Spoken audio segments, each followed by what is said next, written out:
Ahora sí, ahí está grabando. Nos quedan, como les decía, 5 unidades, ¿de acuerdo? Tenemos que verla hasta noviembre, ¿no? Así que yo creo que vamos a llegar bien viendo una unidad. En 2 o 3 semanas vemos una unidad y así vamos avanzando. Eh,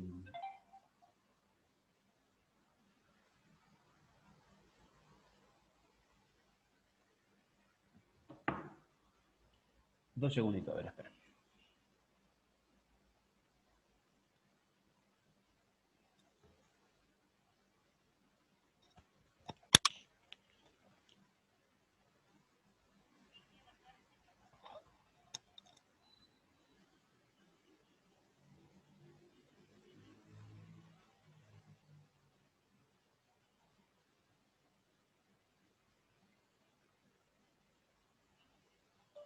Bueno, sí, ya vamos, pero justo te hablo de media hora, que estoy justo en una clase.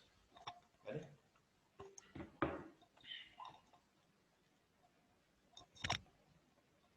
Bueno, vamos, ahora sí, continuamos. Eh, Vamos directamente. Ya les subí el foro. Tienen que contestar. No sé si ya tienen habilitada el aula virtual. ¿Alguien que me pueda contestar?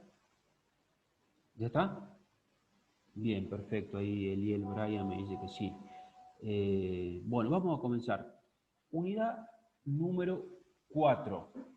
Acción penal. Vamos a ver la primera parte de la unidad número 4, que es la acción penal. ¿De acuerdo? Yo voy a compartir la cartilla. eh, ya la tengo acá. Bueno, miren, acá está. Acción penal. Apenas comienza la unidad 4, hay 2 párrafos. En esos 2 párrafos está la definición de lo que es acción penal. Este es un tema que se lo ve, como le decía el otro curso, tanto en esta materia, en Derecho Procesal Penal, pero también se lo ve en Derecho Penal. De hecho, siempre se discute si la acción penal y su regulación es derecho penal de fondo o derecho procesal penal. Recuerdan, en las primeras unidades nosotros hacíamos una diferencia entre lo que es derecho procesal penal y derecho penal, ¿no? El derecho penal, en general, lo encontramos en el Código Penal y es una facultad, en cuanto a su regulación, es una facultad de la nación, en tanto que el derecho procesal penal lo encontramos en el Código Procesal. Cada provincia tiene su código procesal y es una facultad en cuanto a su regulación de las provincias. Entonces la pregunta es, ¿quién debe regular la acción penal? ¿Mm? ¿Nación o las provincias? Como les decía en otros cursos también, no ingresemos en esa discusión, pero lo que sí veamos un concepto de cómo está regulado en nuestra provincia. ¿Mm? Bueno, la acción penal es una atribución cuyo ejercicio corresponde al Estado a través del Ministerio Público de solicitar al juez competente que aplique la ley penal en un caso concreto. O bien hay otra definición que dice que es la actividad que pone en movimiento la actividad del Estado ante la comisión de un delito. Paso a explicar estas 2 oraciones que nos dan básicamente un concepto de acción penal. Cuando se produce un delito, eh, se da un delito en la sociedad, hay órganos que se van a poner en funcionamiento. La policía, la fiscalía. Básicamente son los primeros, ¿no? Realmente en lugar del hecho, siempre el órgano del Estado que llega primero es la policía, ¿no? Ustedes son los primeros el día de mañana que posiblemente lleguen al lugar del hecho. Es decir, se pone en movimiento la policía, que es un órgano, y luego también, ahí nomás de manera inmediata, la fiscalía. Ahora, acción penal es justamente eso, es la facultad o la atribución para poner en marcha la persecución penal. Es decir, cuando hablamos de acción penal nos referimos al derecho, nos referimos al derecho, que tienen órganos, algunos órganos del Estado, de iniciar o de poner en marcha la persecución penal, ¿no? La persecución penal es una de las funciones que tiene todo Estado.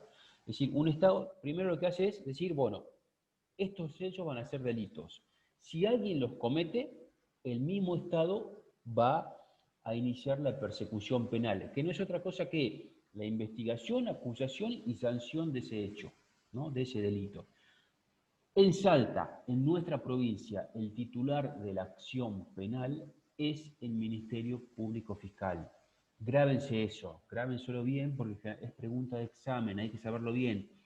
El titular de la acción penal en nuestra provincia es el Ministerio Público Fiscal y en particular los fiscales penales, ¿no? Que son los que llevan adelante la investigación penal preparatoria y luego actúan en la segunda parte del proceso penal, que es el juicio. Los fiscales penales son los titulares de la acción penal. ¿Mm? Bueno, vamos a ver que por supuesto eh, la acción penal es una, pero tiene características diferentes, depende del delito que la genere. Es decir, como principio general, la mayoría de los delitos del Código Penal y los que están en leyes penales especiales generan lo que se denomina acción penal pública. Es decir, la acción penal hay tres clases de acción penales, perdón. Acción penal pública, acción penal pública dependiente de instancia privada y acción penal privada. Vamos a ver las características de cada una de ellas. Primero veamos la acción penal pública. ¿Qué significa esto? Como le decía, la mayoría de los delitos generan acción penal pública. Un homicidio, un robo, hurto, lesiones, estafas, aborto. Es decir, el 99,9% de los delitos genera acción penal pública. ¿Qué significa esto? Que la Fiscalía va a comenzar a investigar, ustedes van a comenzar a actuar sin necesidad de denuncia. Es decir, la Fiscalía va a actuar de oficio para la mayoría de los delitos. Por ejemplo, se produce un homicidio, no hace falta denuncia de los familiares de la víctima. La policía y el fiscal se entera y comienza a actuar. Se produce un robo, el fiscal y la policía se entera, comienza a actuar. Eso es lo que caracteriza a la acción penal pública. Casi todos los delitos generan acción penal pública, es decir, van a ser investigados por parte de la Fiscalía con ayuda de la policía sin necesidad de denuncia. Sin necesidad de denuncia. Me comentaba una compañera, me hacía una pregunta, por qué muchas veces ante un robo, eh, eh, la policía una vez que se entera le comunica a la víctima que se acerque, o al ofendido, que se acerque a la comisaría para declarar. No lo hace, y le respondía yo que no lo hace como un requisito previo para investigar la fiscalía, ¿no? Sino que lo hace para tener herramientas para comenzar a investigar. Es decir, lo hace como pidiéndole a la víctima que aporte datos, dónde fue el hecho, en qué momento, qué le robaron y demás. ¿De acuerdo? Pero entonces, que nos quede claro esto, la mayoría de los delitos, o podríamos decir, el principio general es que todo delito genera acción penal pública. El fiscal se entera, la policía se entera y comienza a actuar. No hace falta denuncia. ¿De acuerdo? No hace falta denuncia. Ahora, dicho esto, excepcionalmente, hay un grupo de delitos que requieren para que, como paso previo para que el fiscal investigue, denuncia. Vamos a ver qué delitos son. Cualquier pregunta me interrumpen y la formulan, ¿no?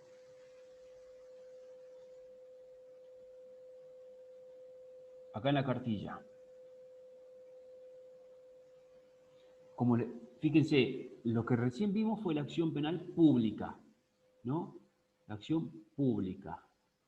Esto es lo que le decía de que el fiscal va a actuar sin necesidad de denuncia, se denomina principio de oficiosidad, ¿no? Es decir, la acción penal pública es promovible de oficio. El fiscal actúa de oficio. ¿Ve? Es aquella que debe ser ejercida de oficio por los órganos del Estado. Sin necesidad de denuncia. Sin necesidad de denuncia. Ahora vemos, como le decía, la acción dependiente de instancia privada. Es decir, hay un grupo de delitos que genera una acción penal pública, pero para que el fiscal actúe hace falta denuncia. La víctima denuncia y ya está igual, esa acción es igual a una acción penal pública. ¿Cuáles son estos delitos? Están en el artículo 72 del Código Penal. Fíjense acá cómo el tema de la acción penal está regulado en nuestro país, en el derecho positivo argentino, está regulado tanto en el Código Penal, es decir, lo reguló Nación, y también cada provincia, su Código Procesal Penal, regula la acción penal, ¿no? Es un tema, obviamente, a medida que avanza el tiempo, el tema de la acción penal va siendo acaparado por facultades de las provincias, ¿no? Es decir, yo creo que va a llegar el tiempo en que directamente la acción penal va a ser un tema estrictamente de la provincia y que lo va a regular como ella lo desee, ¿no? Como cada provincia, teniendo en cuenta las circunstancias, las particularidades de cada provincia, lo quiera regular. Fíjense cuáles son los delitos que generan acción penal pública dependiente de instancia privada. Artículo 72 del Código Penal. Ponemos así. Son los abusos sexuales, ¿no? Estupro, rapto, lesiones leves y impedimento de contacto de los hijos menores con sus padres no convivientes. Entonces son los abusos sexuales, rapto, estupro, lesiones leves y el impedimento de contacto de los hijos menores con sus padres no convivientes. En estos casos, cuando se producen estos delitos, para que la policía pueda actuar, para que la fiscalía pueda investigar, pueda llevar adelante la denominada investigación penal preparatoria, hace falta denuncia de la víctima. Denuncia de la víctima, es el paso previo. Si la víctima no denuncia, el fiscal no puede hacer nada. Voy a hacer una pregunta. ¿Cuál creen que es la razón por la cual ante un abuso sexual se requiere siempre denuncia de la víctima? Por supuesto estamos hablando siempre cuando la víctima sea mayor de edad, ¿no? Si es menor de edad y no tiene papá o mamá, o el delito fue cometido supuestamente por un ascendiente, la fiscalía puede y debe actuar. Pero supongamos un abuso sexual donde la víctima es una mujer mayor de edad y decide no denunciar, y el hecho va a quedar entonces, no se va a investigar. ¿Por qué cree que es así? ¿Por qué cree que el Estado dice, si la víctima no denuncia un abuso sexual, el Estado, es decir, los fiscales no trabajan? Es decir, no es que no trabajan, sino que no están impedidos de comenzar a investigar. ¿Cuál es la razón?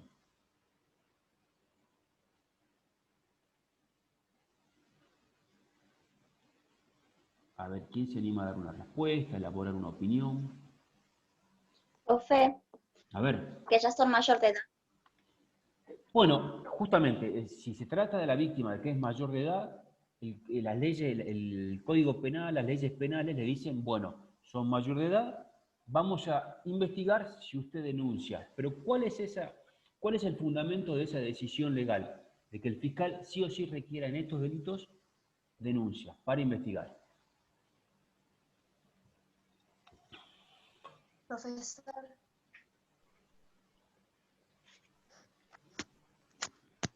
Profesor.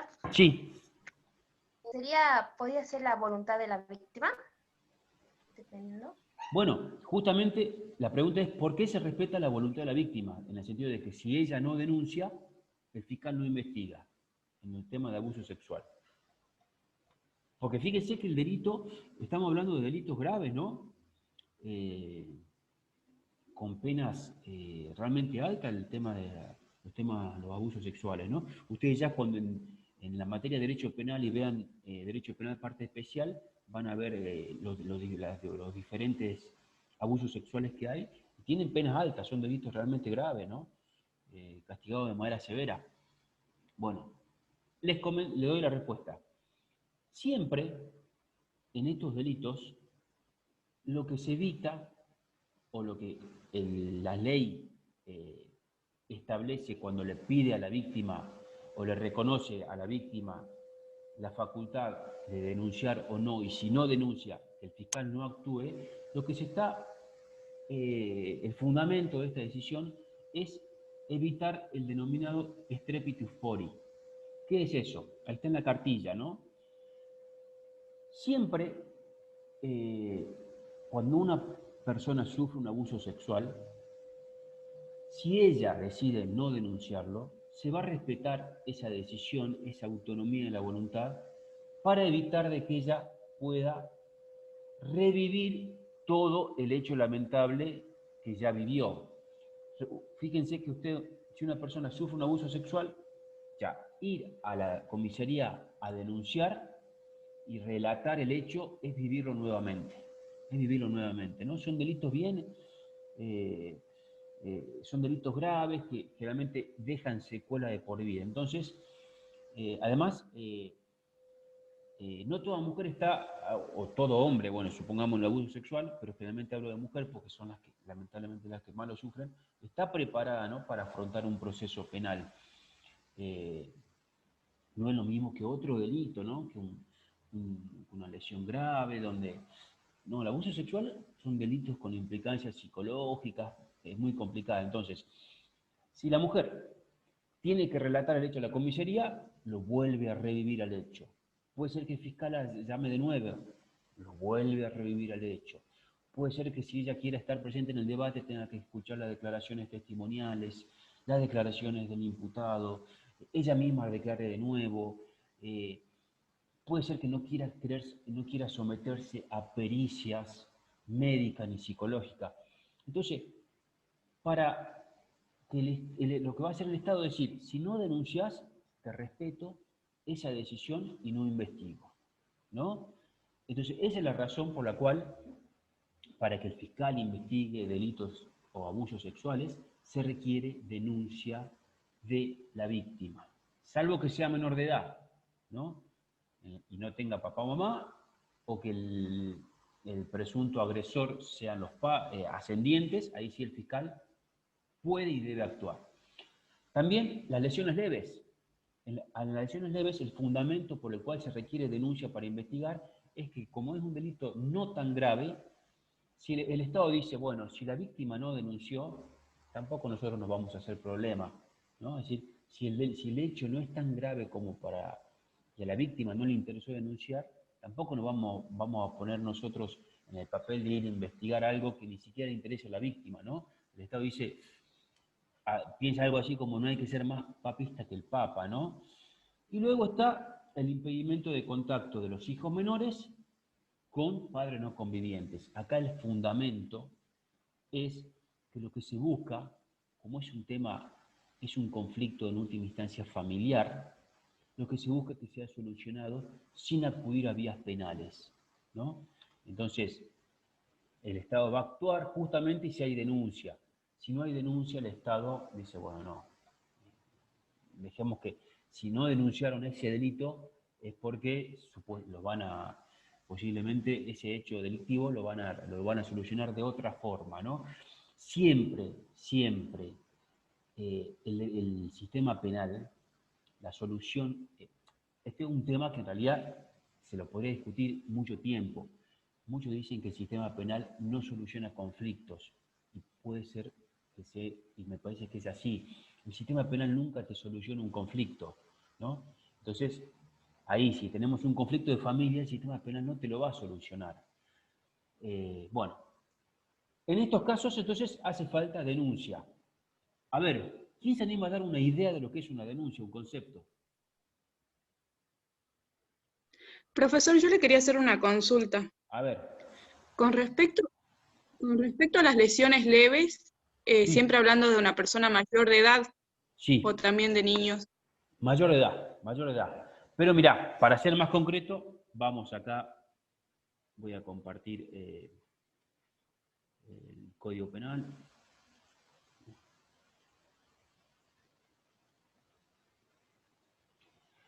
Miren, el código, acá está, en la cartilla pusieron el artículo 72 del Código Penal. ¿Están viendo el mouse? Bueno. Ahí, en la última parte del artículo 72 dices, en los casos de este artículo, no se procederá a formar causa, sino por acusación o denuncia del agraviado, su tutor, guardador o representante legal. Sin embargo, se procederá de oficio cuando el delito fuera cometido contra un menor que no tenga padre, tutor o guardador, o que lo fuere por uno descendiente. Esa última parte se aplica para los delitos mencionados en los tres incisos. Lesiones, los abusos sexuales, lesiones e impedimento. ¿Entienden? Entonces, si la víctima de la lesión es un menor y no tiene padre o madre, o el delito fue cometido por un ascendiente, el fiscal puede y debe actuar. Puede y debe actuar.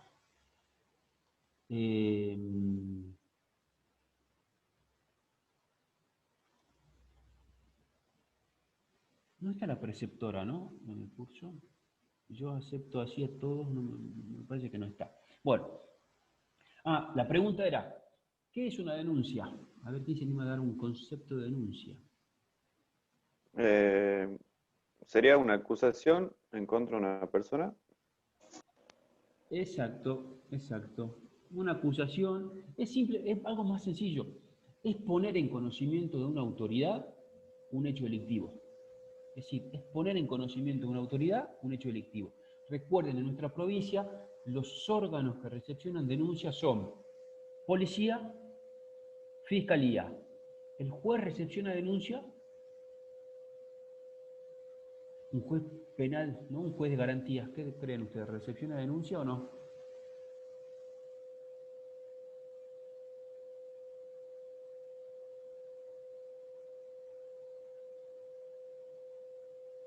¿Sí o no?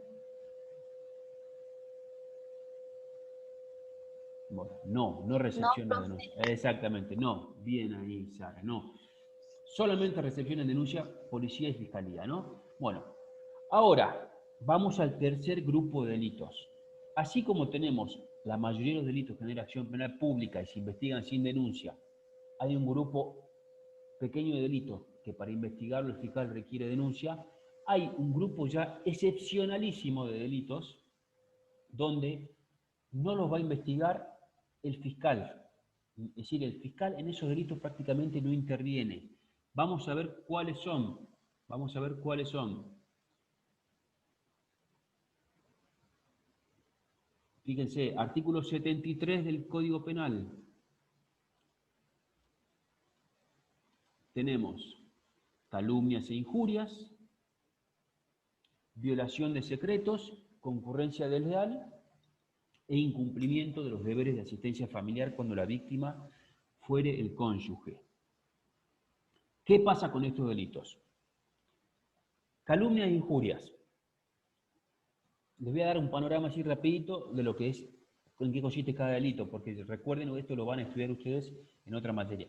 Calumniar es básicamente atribuir a otra persona un determinado delito, un hecho delictivo, ¿no? Yo le digo, vos me robaste el celular el sábado a la noche, en tal lugar, en tal circunstancia. Eso. Injuria es atribuir a otro una cualidad disvaliosa. Ya no te digo, vos me robaste tal cosa, sino te digo, sos un ladrón, sos un mentiroso, sos un corrupto. Eso es injuriar. Violación de secreto es un delito propio de los funcionarios públicos, ¿no? Ustedes saben que hay funcionarios públicos tienen que guardar secretos. Puede ser la violación de secreto, un delito propio de los funcionarios públicos, un delito especial. Concurrencia desleal es un delito que está vinculado a la publicidad.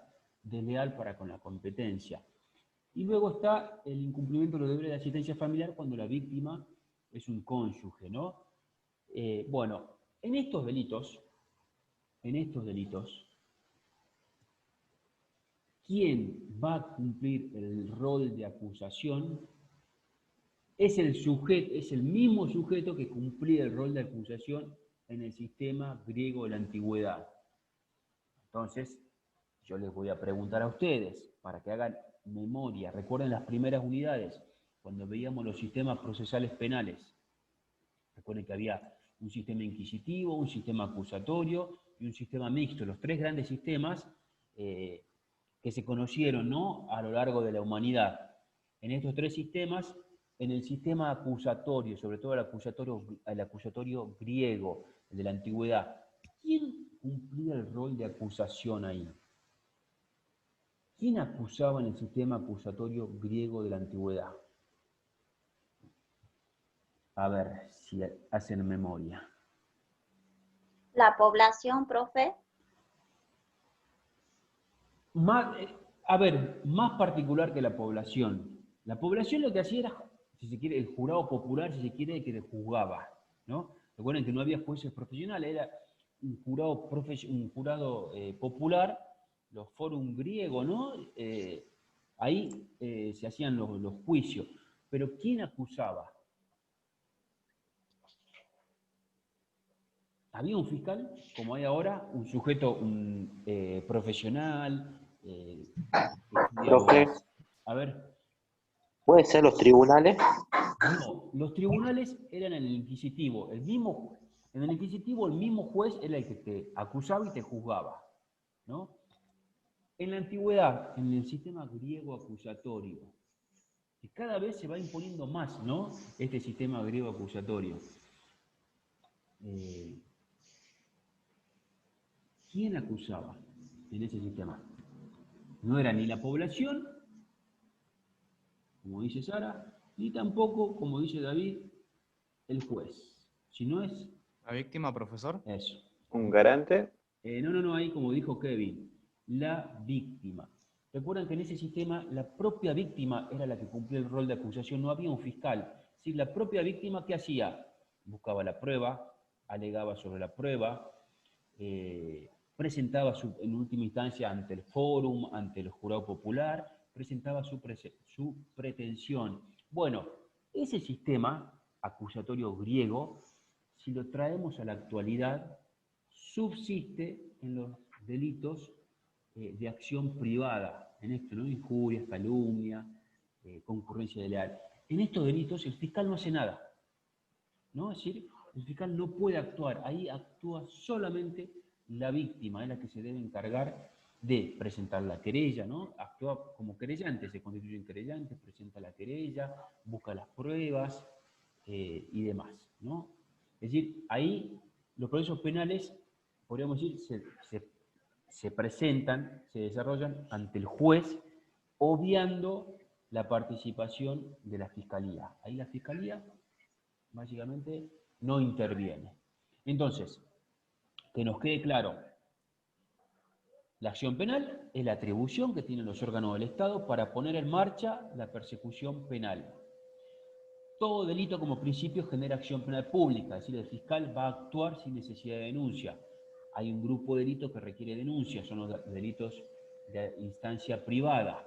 El fiscal ahí, una vez que se denunció, puede actuar. Y luego delitos de acción privada, en los cuales directamente el fiscal el fiscal no actúa. Bueno, dicho esto, me quedan 5 minutitos. Quiero explicar el tema del foro.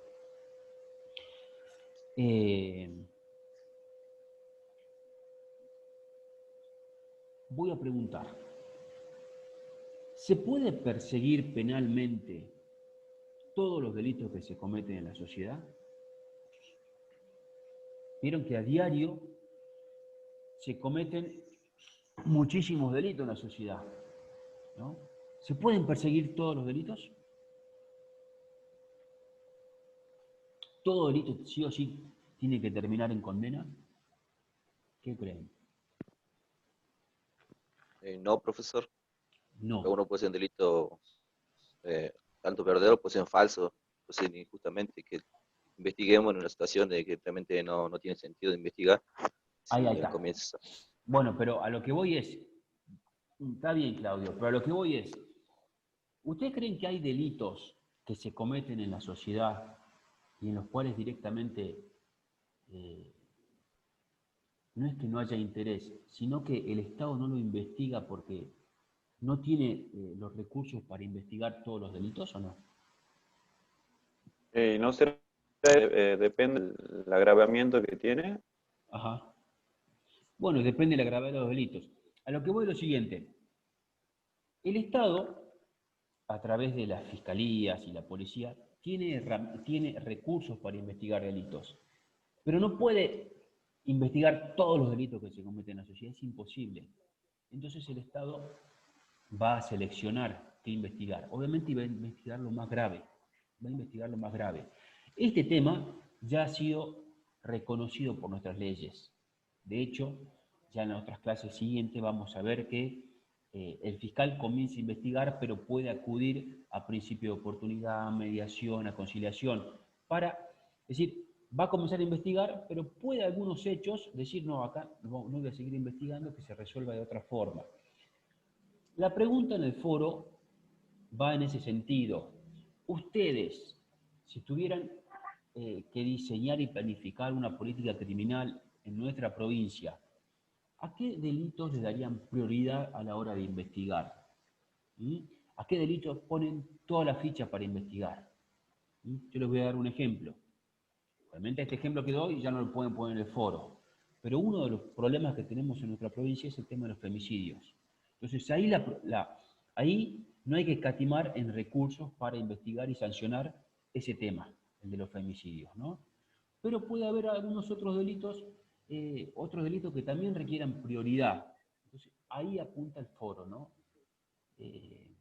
¿Cuál es la prioridad que debe tener la provincia, según ustedes, obviamente, fundamentando la respuesta a la hora de la persecución penal? Bueno, preguntas. Profesor, A ver, sí. profesor, entonces en esa pregunta nosotros solamente vamos nombrando. Sí, van nombrando, es decir, explican por qué creen que la provincia tiene que tener prioridad en la persecución penal en determinados hechos y por qué es así y demás. No sé si entendieron, vos me preguntabas, ¿no? Sara, el tema del foro. ¿Más o menos lo entendiste o no? ¿Cómo Sí, va? profe. Bueno. ¿El resto? ¿Alguna pregunta de la clase de hoy? Con el tema del foro, profe, o sea, solamente tenemos que poner lo que nosotros pensamos que son los más importantes, digamos. Claro, Porque acá estaba leyendo que son un poco preguntas. Eso, es decir, ¿cuáles son los delitos que hoy en día más nos está asolando a nuestra provincia, más nos deben preocupar? Y ahí esos son delitos que van a generar prioridad en la persecución penal. Porque ya saben, no se puede investigar todo. No se puede... Profe, Sí. la otra pregunta que hice, ¿en qué delitos deberían poner énfasis a la hora de gestionar los recursos con que se cuenta para el desarrollo de la política criminal? Exactamente lo mismo. Es decir, yo muchas veces en el foro les pongo 2 o 3 preguntas, pero para que opinen, para que ustedes den una opinión, ¿entienden? Pero es la misma pregunta, es el mismo tema, pero formulado, la misma pregunta, pero formulada de diferentes formas. Bueno, enseguida se va a cortar. Así que nada. Me olvidaba decirle, todas las clases las grabo y las subo luego a YouTube, ahí en el enlace, en el aula.